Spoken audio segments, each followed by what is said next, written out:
నిలబడి అబద్ధం చెప్పలేనే నా అద్దం అంటే నువ్వే మరి ఈ నిజం దాచలేనే ఆ అద్దం ముందు నిలబడి అబద్ధం చెప్పలేనే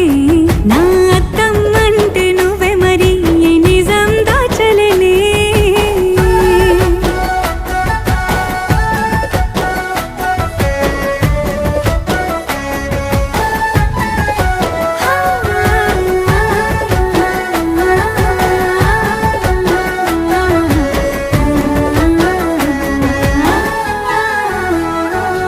నీకు నచ్చిన సంగీతం ఏంటి నీ చెప్పుల సవ్వడి నువ్వు మెచ్చిన నగలు ఏంటి వంపున ముద్దు తడి నీకిష్టమైన చోటు ఏంటి అది చల్లని నీ